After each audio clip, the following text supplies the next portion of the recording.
हाँ जी, नमस्कार। मेरा नाम सुरजीत है और इस वीडियो में हम पीरियोडिक टेबल को डिस्कस करेंगे। बट पीरियोडिक टेबल डिस्कस करने से पहले मैं आपको एक चीज़ बताता हूँ कि जो भी आप लोगों को डाउट्स होते हैं, जो हम वीडियो में डिस्कस करते हैं चीज़ें, उनमें कोई भी डाउट्स होते हैं अगर, तो आप लोग क्या करते हो, कमेंट्स में कमेंट कर सकते हो, ठीक है ना। कमेंट्स में कमेंट कर सकते हो आप लोग, ओके। या तो आप क्या कर सकते हो, व्हाट्सएप पे हमारे साथ बहुत सारे कहने स्टूडेंट्स जुड़े हुए हैं, तो आप उधर भी हमारे साथ जुड़ सकते हो। व्हाट्सएप नंबर है हमारा, तो उधर मैसेज ड्रॉप करिए, तो आपके साथ हम जुड़ जाएंगे। 8717046728 ये नंबर है। तो आप इधर क्या कर सकते हो, मैसेज करोगे और हम आपको ग्रुप में ऐड कर देंगे। तो उधर हम बहुत सारी चीज़ें डिस्कस करते हैं 12th के सिलेबस के रिगार्डिंग, ठीक है ना। तो ये सारी चीज़ें हो गई। देन अभी तो अभी एक और बात मैं आपको बताना चाहता हूँ कि ज़रूरी बात जो है वो ये कि ये जो हम डिस्कस कर रहे हैं ये बेसिक्स हैं। तो मैं आपको बता देता हूँ कि बेसिक्स को कंप्लीट होने में कोई 10-12 दिन लगेंगे। बट एक बार जब हमारे बेसिक्स क्लियर हो गए, देन क्या होगा कि हमारा सिलेबस चुटकियों में ख़त्म हो जाएगा और आप लोगों को पता भी नहीं लगेगा, ठीक है ना। तो बस बट पहले बेसिक्स स्ट्रॉन्ग होना बहुत ज़्यादा ज़रूरी है। तो प्लीज़ बेसिक्स पे फोकस करिए, जो मैं चीज़ें बता रहा हूँ उनको समझने की कोशिश करिए, और जो डाउट्स होते हैं तो पूछिए, ठीक है ना। अगर बेसिक्स क्लियर हो गए तो बेटा केमिस्ट्री में आप लोगों को कभी भी डिफ़िकल्टी नहीं आएगी। तो 10-12 दिन इसमें लग जाएंगे बेसिक्स में, तो आप घबराना नहीं कि हमारा सिलेबस कब स्टार्ट होना है, क्या चक्कर है, ठीक है ना। तो ज़्यादा टेंशन लेने की आप लोगों को ज़रूरत नहीं है। एक बार बेसिक्स जब आपके क्लियर हो गए तो फिर मैं बता दूंगा कि हाँ भाई ऐसे ऐसे फटाफट चीज़ें हो जानी है, फिर ज़्यादा वक्त लगना ही नहीं और कभी भी डिफ़िकल्टी नहीं आनी है, रटने की ज़रूरत पड़नी ही नहीं। अगर देखिए, अगर आपके बेसिक्स क्लियर नहीं होना तो आप लोगों को चीज़ें क्या करनी पड़ती हैं, क्रैम करनी पड़ती हैं। अगर और क्रैम करने का नुकसान क्या होता है, क्रैम करने का नुकसान ये होता है कि जब भी आप लोग क्रैम करते हो तो एक बार के लिए याद रह जाता है, फिर दूसरी बार अगर याद करना हो फिर दोबारा से उसको याद करना पड़ता है, तो फिर बिकॉज वो भूलता जाता है। बट एक चीज़ जो समझता है बंदा, तो उसको सिर्फ समझना एक बार होता है ज़िंदगी में, एक बार समझने में टाइम लगता है। बट एक बार जब आपने कोई चीज़ समझ ली, देन आपको वो पूरी लाइफ टाइम के लिए याद रहती है, और देन वो चीज़ आप लोगों को पूरी लाइफ टाइम के लिए याद रहती है, और आप कभी भी उस चीज़ को भूल नहीं पाते, ठीक है ना। कहीं ना किसी तरीके से वो आप लोगों को याद आ ही जाती है, ठीक है ना। सपना जैसा हो जाता है पेपर में, जैसे एग्ज़ाम दे रहे होंगे तो हाँ भाई आपको ऐसे माइंड पे स्ट्राइक कर जाता है कि हाँ भाई सर ने कुछ ऐसा बोला था, ऐसा होता है, ऐसा होता है। तो बस बेटा बस थोड़ा बेसिक्स पे ध्यान दीजिए। जो आप रटी रटाई लैंग्वेज होती है आर्ट्स की तरह जैसे लिखते जाते हो केमिस्ट्री को भी, हाँ भाई ऐसे ऐसे ऐसे, तो वैसे नहीं जाना है। केमिस्ट्री और फिजिक्स वगैरह ये सारे सब्जेक्ट्स ऐसे हैं, इनको समझने का एक तरीका होता है, ठीक है ना। पहले समझिए इनको, देन लास्ट में तो लिखना है आपको। बट अगर आपको पहले अंडरस्टैंडिंग होगी अच्छे से, देन आप लोग अच्छे से सब कुछ कर पाओगे, आपको याद करने में भी आसानी हो जाएगी और ज़्यादा डिफ़िकल्टी भी नहीं आएगी। बट एक बार क्रैम करने लग पड़े तो फिर बोलोगे हाँ भाई ये क्या बोला है, क्या चक्कर है, तो ठीक है ना। तो बस ये वाली चीज़ थी, तो ये वाली चीज़ मैंने आप लोगों को बतानी थी। देन अभी हम मुद्दे की बात पे आते हैं। मुद्दे की बात क्या है कि आज हम पीरियोडिक टेबल डिस्कस करेंगे, पीरियोडिक टेबल। और मैं पीरियोडिक टेबल आप लोगों को ऐसे बताऊंगा कि आप ज़िंदगी में कभी पीरियोडिक टेबल को भूल नहीं पाओगे। आप पूरे अच्छे तरीके से उसको समझ लोगे कि हाँ भाई पीरियोडिक टेबल ये है पीरियोडिक टेबल। आप पीरियोडिक टेबल की नस नस से वाकिफ़ हो जाओगे, ठीक है ना। आप उसको पहचान लोगे कि हाँ भाई पीरियोडिक टेबल में इधर ये बड़ा होता है, उधर वो बड़ा होता है। तो बस ये वीडियो को ध्यान से सुनिए, और मेरी एक आप लोगों से गुजारिश है कि आप लोगों ने जो मैंने पिछली 2 वीडियोस बनाई है इलेक्ट्रॉनिक कॉन्फ़िगरेशन पे, बट इलेक्ट्रॉनिक कॉन्फ़िगरेशन मैंने उधर डिस्कस नहीं करी है, तो मेरी आप लोगों से गुजारिश है कि उन वीडियोस को देख लीजिए। बिकॉज अगर वो वीडियोस अगर आप लोगों को क्लियर नहीं होंगी तो देन आप लोगों के लिए ये बहुत ही ज़्यादा मुश्किल हो जाएगा, ठीक है ना। फिर आप लोगों को पता ही नहीं लगेगा कुछ कि हाँ भाई एस क्या होता है, पी क्या होता है, ठीक है ना। तो ये सारी चीज़ें आप लोगों को पता ही नहीं लगेंगी, तो फिर क्या फ़ायदा होगा पढ़ने का, ठीक है ना। तो दैट्स वाई मैं आपको एडवाइस करता हूँ कि पहले अगर पीरियोडिक टेबल को अच्छे से समझना है तो लास्ट की 2 वीडियोज़ जो मैंने बनाई है, एक कोई 20 मिनट की है और एक कोई 35 मिनट की है, तो उन 2 वीडियोज़ को आप वॉच कर लीजिए। देन इधर आइए इस वीडियो पे, ठीक है ना। देन आप लोग पीरियोडिक टेबल को पूरी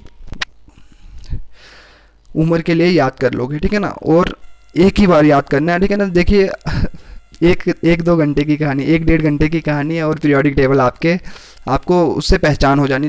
बाद में एलिमेंट्स लर्न करनी है वो अलग बात है, बट पहले अंडरस्टैंडिंग तो होनी चाहिए ना पीरियोडिक टेबल में है क्या, ठीक है ना। तो बस भैया बेटा एक डेढ़ घंटे की कहानी है, एक डेढ़ घंटे देख लो वीडियोस भाई, सहन कर लो, ठीक है ना। अगर एक दो डेढ़ घंटा देख लिया देन आप लोगों को पीरियोडिक टेबल अच्छे से आ जाएगा। ओके, तो अभी मैं बताता हूँ कि लास्ट वीडियो में हम लोगों ने पढ़ा था क्वांटम नंबर्स के बारे में, ठीक है ना। Quantum numbers, principal azimuthal, magnetic spin quantum number, ठीक है ना। रूल्स पढ़े थे, कौन कौन से rules for electronic configuration, Aufbau, Pauli, Hund's rule. अभी तक तो आप इनसे बहुत ही अच्छे तरीके से परिचित हो गए होंगे, ठीक है ना। अभी आप लोगों के ये दोस्त बन चुके होंगे, ये सारी चीज़ें सारी की सारी आप लोगों की दोस्त बन चुकी होंगी, ठीक है ना। तो अभी हम बात करते हैं मुद्दे की बात, दोबारा से रिकैप करवा लेते हैं। रिकैप मैं इसलिए करवाता हूँ ताकि आप लोगों को सब कुछ याद हो जाए। जैसे प्रिंसिपल क्वांटम नंबर है,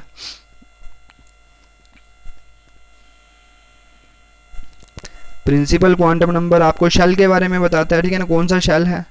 देन एक कौन सा हो गया, एजीमुथल हो गया, सब शेल के बारे में बताता है, ठीक है ना, सब शेल। देन मैग्नेटिक किसके बारे में, ऑर्बिटल के बारे में। स्पिन, ये क्या होता है कि एक और मैंने बोला था एक ऑर्बिटल में इलेक्ट्रॉन दो होते हैं और इनकी स्पिन क्या होती है, अपोजिट। एक क्लॉकवाइज होती है और एक एंटी क्लॉकवाइज, मतलब एक ऊपर की तरफ देख रहा होता है एक नीचे की तरफ, ठीक है ना। एक ऊपर होगा एक नीचे की तरफ, जैसे समझ लो ऐसे, उस तरह पोलैरिटी के हिसाब से समझना हो तो पॉजिटिव और नेगेटिव ऐसे, बट ऐसा होता नहीं है, ठीक है ना। ये वाले एक ऊपर एक नीचे, तो ये वाली चीज़ हो गई स्पिन। देन रूल्स जो हमने पढ़े थे,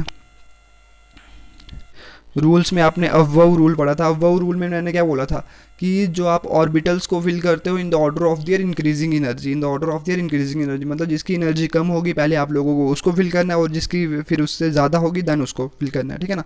पॉली पढ़ा था, पॉली ने क्या बोला था, पॉली ने बोला था एक ऑर्बिटल में दो इलेक्ट्रॉन होते हैं और उनकी स्पिन क्या होती है, अपोजिट। बस सिंपल सी कहानी है, एक ऊपर और एक नीचे। और इसकी एक और स्टेटमेंट थी कि कोई भी दो इलेक्ट्रॉन, कभी भी दो इलेक्ट्रॉन, एक ऑर्बिटल में दो इलेक्ट्रॉन जो होते हैं उनके क्वांटम नंबर्स क्या थी, मतलब वही चीज़ थी कि no two electron in an atom have same set of four quantum numbers, मतलब एक एटम में एक ऑर्बिटल में दो इलेक्ट्रॉन होते हैं, वो कभी भी चारों क्वांटम नंबर्स की सेम वैल्यू नहीं हो सकती है, ठीक है ना। एक ना एक डिफरेंट होगी। जैसे अभी देखो अगर तीनों सेम होंगे तो स्पिन उनकी अलग हो जाएगी, एक ऊपर की तरफ होगा और एक नीचे की तरफ होगा, सिंपल सी कहानी है, ठीक है ना। तो ये वाली पॉली की एक और स्टेटमेंट थी ये वाली। देन हुन्स क्या बोलता था, हुन्स तो सिंपल कहानी थी, मतलब पेयरिंग आप तब तक नहीं करते जब तक हर एक ऑर्बिटल क्या हो जाए, सिंगली ऑक्यूपाइड नहीं हो जाते। Pairing of orbitals does not takes place until each orbital of the subshell is singly occupied, ठीक है ना। हर एक ऑर्बिटल को आप सिंगली ऑक्यूपाइड नहीं कर दो देन पेयरिंग करते हो आप, ठीक है ना। तो ये वाली चीज़ है। तो अभी हम मुद्दे की बात पे आते हैं, ठीक है ना। अभी हम आते हैं पीरियोडिक टेबल। तो देखिए अभी अभी हम आते हैं पीरियोडिक टेबल पे, ठीक है ना। पीरियोडिक टेबल आपको दिख रहा है ना, ये कल भी मैंने इससे परिचित करवाया था आप लोगों को। तो अभी देखिए मैंने आप लोगों को चीज़ें क्या क्या बताई हैं। मैंने आप लोगों को चीज़ें बताई हैं कि देखिए एक होता है शेल, ठीक है, एक होता है उसके अंदर क्या होता है, सब शेल। देन उसके अंदर क्या होता है, ऑर्बिटल। और ऑर्बिटल के अंदर एक ऑर्बिटल में इलेक्ट्रॉन होते हैं दो, एक ऊपर की तरफ और एक नीचे की तरफ। ये वाली चीज़ भी मैंने बता दिया, ठीक है ना, उनकी स्पिन क्या होती है, अपोजिट। तो ये वाली चीज़ें मैंने आप लोगों को बता दिया कि मतलब एक ऑर्बिटल होता है, लास्ट में क्या होता है, और इलेक्ट्रॉन कहाँ पे होते हैं, इलेक्ट्रॉन होते हैं ऑर्बिटल में। एक इलेक्ट्रॉन ऊपर की तरफ होता है और एक इलेक्ट्रॉन नीचे की तरफ, मतलब उसकी स्पिन क्लॉकवाइज होती है और दूसरे की क्या होती है, एंटी क्लॉकवाइज होती है, ठीक है ना। दोबारा से अभी बात करते हैं, ठीक है ना। अभी मैं आपको एक चीज़ बताता हूँ, बहुत ज़्यादा इंपॉर्टेंट चीज़। देखिए अगर एल की वैल्यू, एजीमुथल क्वांटम नंबर की बात कर रहा हूँ मैं, ठीक है ना, एजीमुथल क्वांटम नंबर। चलो स्टार्टिंग से बात करते हैं, ठीक है ना।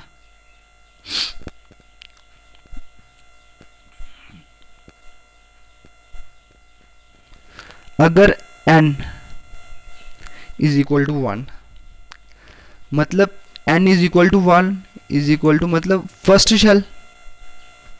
शेल हो गया, ठीक है ना, मतलब k वाला शेल।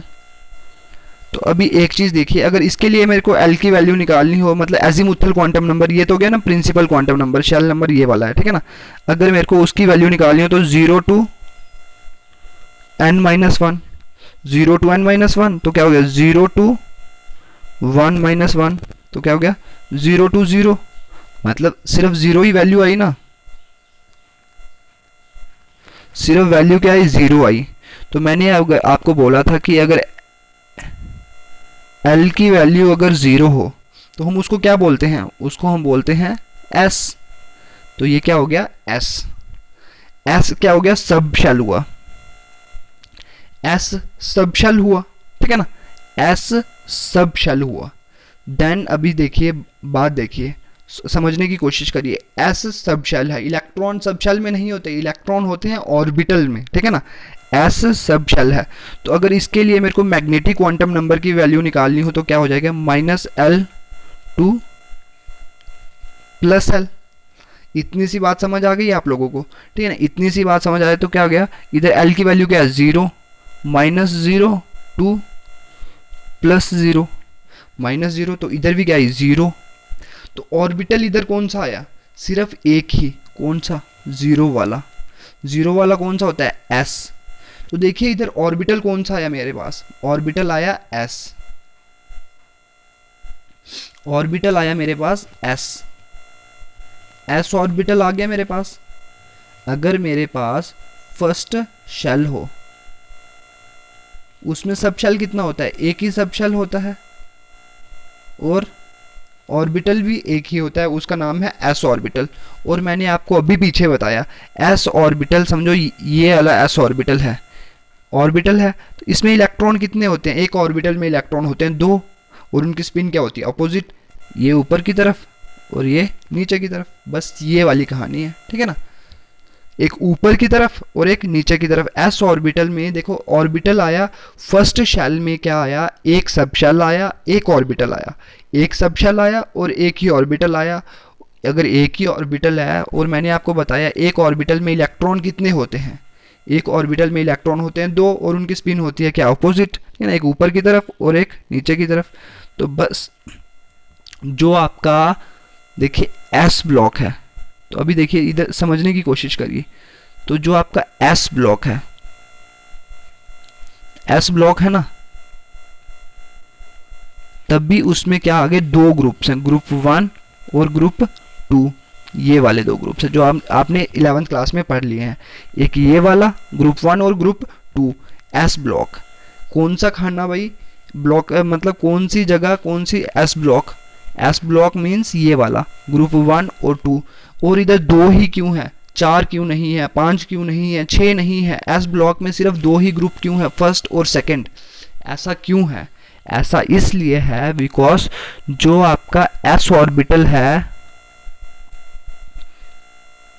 s ऑर्बिटल में इलेक्ट्रॉन 2 ही आते हैं, एक ऊपर की तरफ और एक नीचे की तरफ।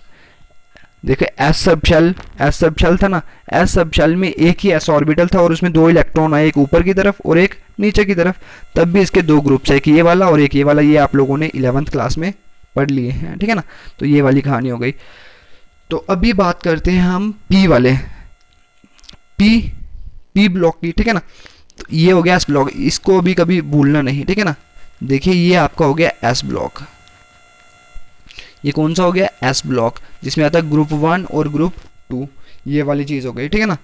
तो अभी क्या हो गई, तो अभी एक चीज़ समझने की कोशिश करिए, अभी आ गया p। देखिए अभी मैंने आपको बताया p सब शेल, चलो इसको पहले दोबारा से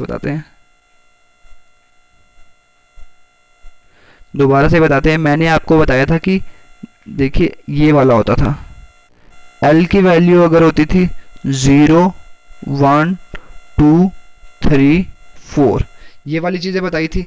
अगर l की वैल्यू 0 होती थी तो उसकी नोटेशन क्या थी s, अगर 1 थी तो उसकी क्या थी p, अगर l की वैल्यू 2 थी तो उसको क्या थी d, और अगर उसकी 3 थी, अगर l की वैल्यू 3 थी तो उसकी नोटेशन क्या थी f और g ऐसे ये वाली नोटेशन होती है, ठीक है ना, एस पी डी एफ।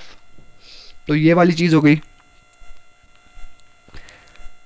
तो अभी देखिए क्या हो गया, अभी देखिए अगर L की वैल्यू क्या होगी 1, तो नोटेशन क्या हो गई P, सबशेल, सबशेल कौन सा हो गया P, सबशेल कौन सा हो गया P, सबशेल हो गया P, P सबशेल है। तो अभी इसके लिए मेरे को एक चीज़ बताओ, इसके सबशेल है, अभी इलेक्ट्रॉन सबशेल में नहीं होते, इलेक्ट्रॉन होते हैं ऑर्बिटल में। तो अभी देखिए इसके लिए वैल्यू क्या होती है, -L2 plus L, -L2 plus L. इतनी सी बात समझ आ गई, ठीक है ना, -L2 प्लस एल। तो क्या हो गया, -1 2 +1, तो बीच में 2 है, -1 0 और 1। देखिए ऑर्बिटल्स कितने आ रहे हैं, इधर आ रहे हैं -1 वाला, 0 वाला और 1 वाला। तो इधर जो आपके ऑर्बिटल्स आ रहे हैं वो आ रहे हैं 3, ठीक है ना, ऑर्बिटल्स जो आपके आ रहे हैं 3, एक -1 0 और एक 1 वाला। ऑर्बिटल आपके आ रहे हैं 3, -1 वाला, 0 वाला और एक 1 वाला। इनको ही हम बोलते हैं px, py और pz।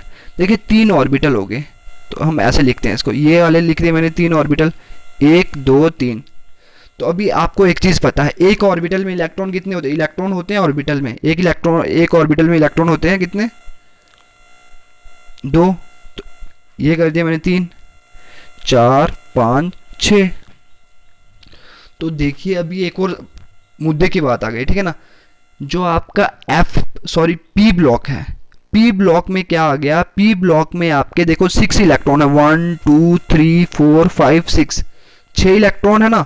तो इधर ग्रुप्स भी कितने ही होंगे, 6 होंगे, बिकॉज जैसे हमने उधर S ब्लॉक में देखा था, एक ऑर्बिटल में इलेक्ट्रॉन थे 2, S ब्लॉक में जब S ऑर्बिटल में इलेक्ट्रॉन थे 2, तो हमने क्या बोल दिया कि इधर 2 ही ग्रुप आए।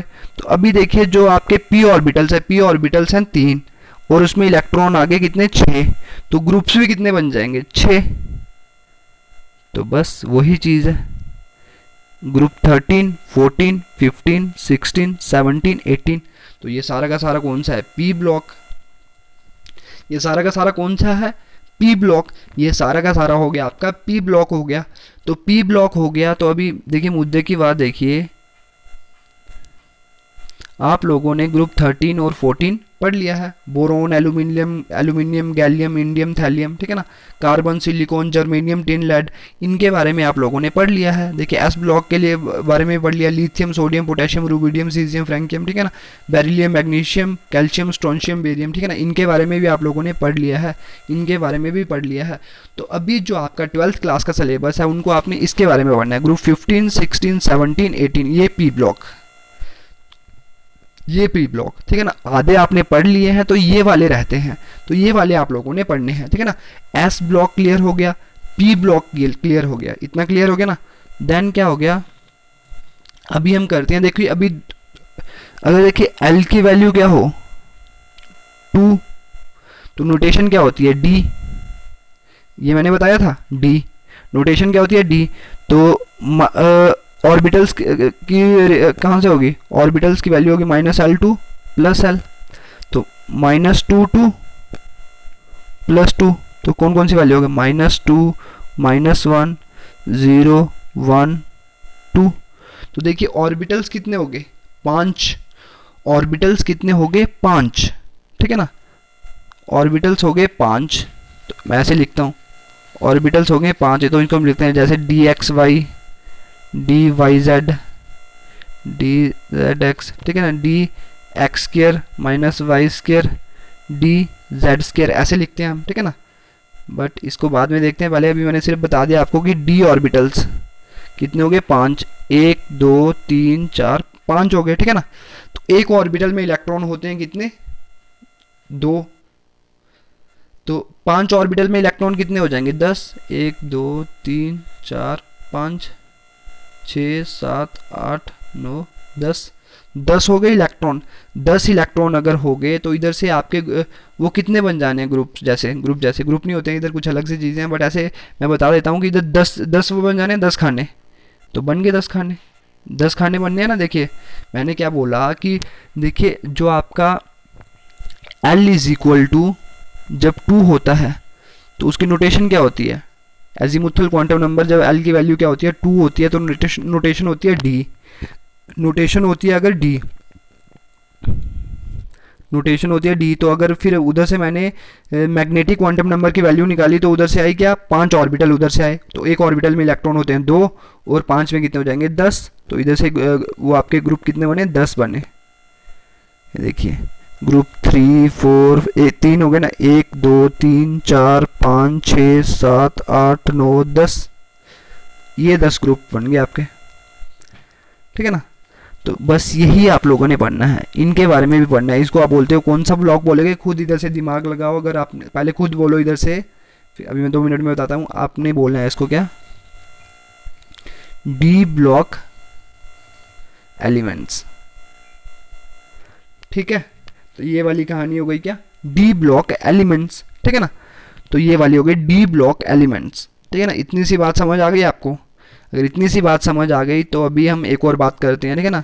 डी, ये भी आप लोगों के 12th क्लास का सिलेबस है, डी ब्लॉक। इन सारे एलिमेंट्स के बारे में भी आप लोगों ने क्या करना है, इन सारे एलिमेंट्स के बारे में भी आप लोगों ने क्या करना है, अभी पढ़ना है। ये सारा का सारा डी ब्लॉक आप लोगों ने पढ़ना है, ठीक है ना। तो ये मत समझना कि हाँ भाई नहीं पढ़ना है। तो फिर अभी अगर देखिए L की वैल्यू होगी कि कितनी 3, ठीक है ना। तो इसके लिए हम क्या बोलेंगे, F, SPDF, F हो गया, ठीक है ना। F हो गया।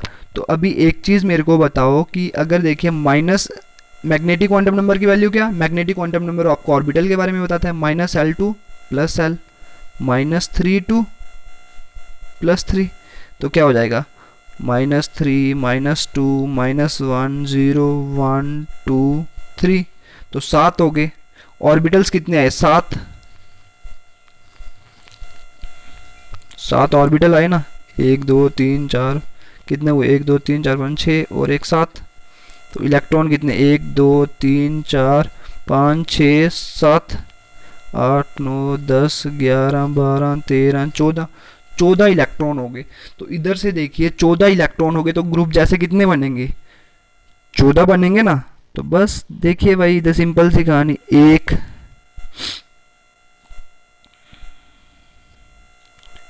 2 3 4 5 6 7 8 9 10 11 12 13 14, अभी देखिए इधर से ये देखिए 14 है, ठीक है ना। देख लेना पीरियोडिक टेबल को देखोगे तो इधर क्या कितने होते हैं, 14 होते हैं, ठीक है ना।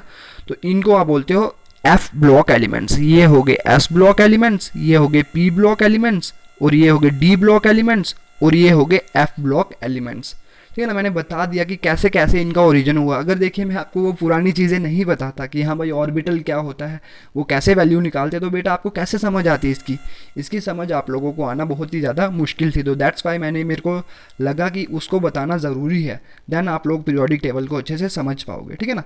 तो ये वाली चीज़ हो गई। तो अभी देखिए जो ये वाले होते हैं ना डी ब्लॉक एलिमेंट्स, ये वाले डी ब्लॉक एलिमेंट्स हैं, जैसे ये है, ठीक है ना। ये डी ब्लॉक एलिमेंट है ना। तो अभी देखिए ये इधर नंबर कितना है, 57 है। इधर देखिए नंबर कितना है, 57 है, ठीक है ना, 57 है। तो इधर से देखिए ये है ना, इधर से स्टार्ट होता है, 58 से लेके 71 तक होता है, 58 से लेके 71 तक होता है, फिर 72 इधर से स्टार्ट होता है। ये वाली चीज़ याद रखनी है। देन इधर से क्या हो गया, एक्टीनियम, ठीक है ना, इधर 89 है, 90 इधर से स्टार्ट होता है, देन 103 तक इधर तक जाता है, और फिर क्या होता है 104 इधर से स्टार्ट होता है।